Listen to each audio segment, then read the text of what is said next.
Hello and welcome to this week's live. With me, Louisa Whitney from LKW Family Mediation, talking about all things related to divorce and separation. And in today's Facebook Live, I am going to be talking about grief and divorce.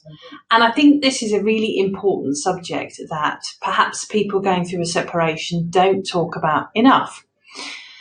When you say grief, people tend to immediately think about death and bereavement. But there are really all kinds of grief that can crop up during life. You know, for example, with a diagnosis of cancer, or with you losing a job which you may be very attached to, or which you'd had for some time, or which has significant impacts for you. So there is a very much defined grief process, and that doesn't always come with the death of someone.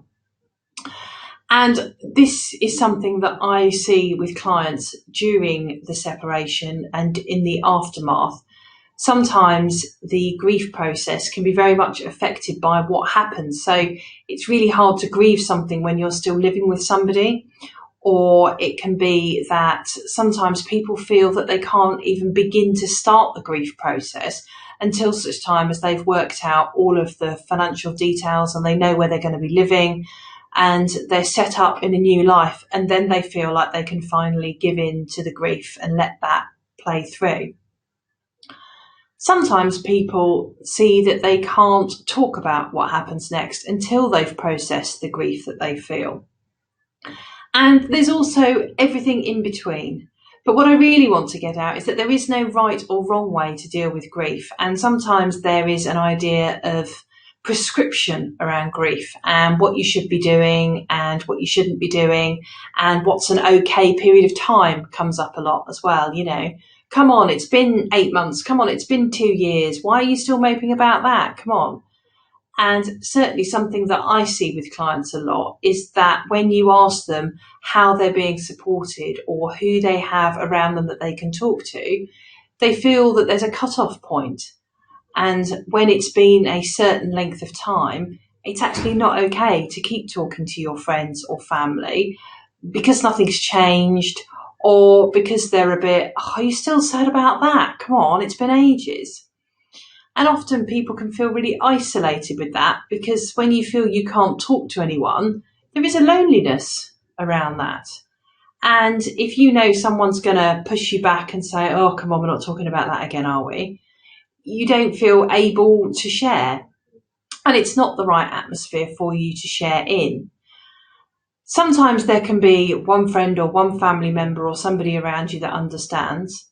But if there isn't, then I would strongly suggest that you think about attending some form of counselling or therapy, because it's a safe space where you can share what's coming up for you, how you feel, the emotions you're going through, with someone who is going to be empathetic and who is professionally trained, so they can also help you to make sense of what you're going through and to see that it is part of a process.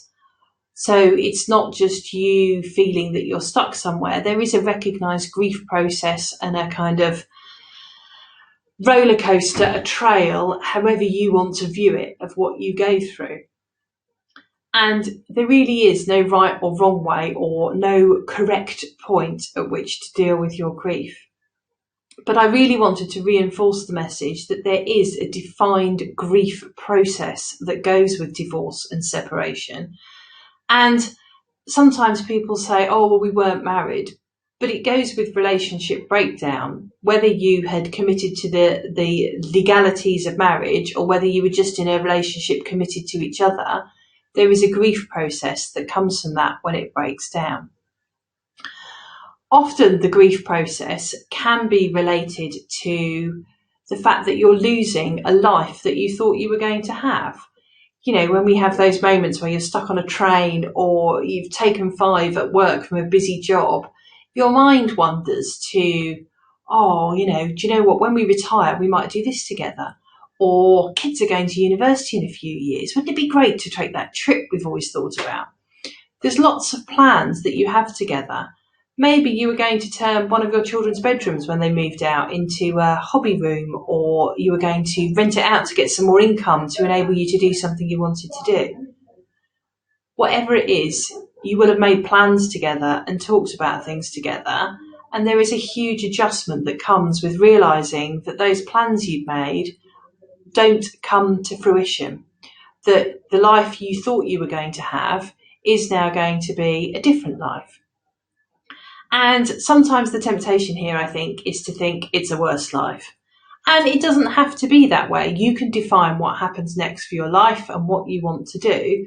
But in the pits of grief, everything can seem like it's more dull, more despondent, less hope, all of those things.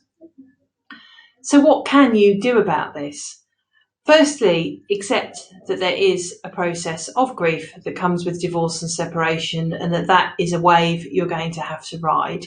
And whilst you're riding that, you need to be kind to yourself, because it's not your fault that you're going through this. Whether you made the decision or whether you had the decision thrust upon you, that's not what I'm talking about when I say it's not your fault. What I mean is grief takes us all in different ways at different times, depending on different circumstances. And there is a grief process. And when you go through it, you need to ride it out and see what happens for you, and to sometimes give into it, to let it take its course. Whether that means you need to cry and wail, be on your own, go off to a quiet space, whatever grief looks like for you, you're going to have to ride the wave of grief. Get support for yourself as well. No one says you have to go through this on your own. Talking really, really can help. And talking bluntly can save lives. People feeling that they're on their own with problems, that they need to man up, that they need to get over it. All of that leaves you feeling isolated. And it makes problems seem much more insurmountable, and the level of hope you have when you talk to someone is not always there when you're on your own. So please do talk to someone. You may talk to a trusted friend or a family member, but if you feel that's not something that's open to you, talk to your GP. They will know what other support you may be able to access, whether that's in the form of local support services, counselling that's provided by the NHS, or it may be private counsellors that they have details of that might work better for you because they can see you in the evening around work, or whatever it may be. But get yourself supported, because everyone has a limit of what they can cope with. And divorce and separation are one of the most stressful life events that anybody can go through. So why would you not falter at that point? The irony as well of divorce and separation is that it often leads to other life events that are really stressful, such as having to move house, having to look at changing jobs or going back to work, or different things like that. So I really want the message to carry through that with all of that piled on your plate, you may not be okay. And it's okay if you're not okay. But getting support is going to help you to feel more okay, whether that's in 1 month's time, 2 months' time, 6 months' time, whatever is going to be the right time frame for you. So if you would like more information about divorce and separation and how to manage things more constructively, or to understand the processes or what you need to do, then why not sign up for the free mailing list that I run, so that I send out support and resources to help you. You can sign up for this by going to bit.ly/LKW Family Med list. If you are a professional watching this and you think, yes, I could do with some resources to support the clients that I'm supporting with their divorce or separation, then I have a separate list for you which sends out the same resources, but it also includes details of different training events and networking events. And I'm starting to think about training events for 2020 and going to be doing things a bit differently. I'm really looking to bring in other people to offer training so that I can focus on a wider skill set. I'm doing quite a lot of training myself in the coming months about new things that I'm really excited about. And so I will share more of those. But if you want to sign up to the list for professionals, please visit bit.ly/LKW Fam Med sign up. Thank you very much for watching this morning, and I hope you have a good weekend. Thank you.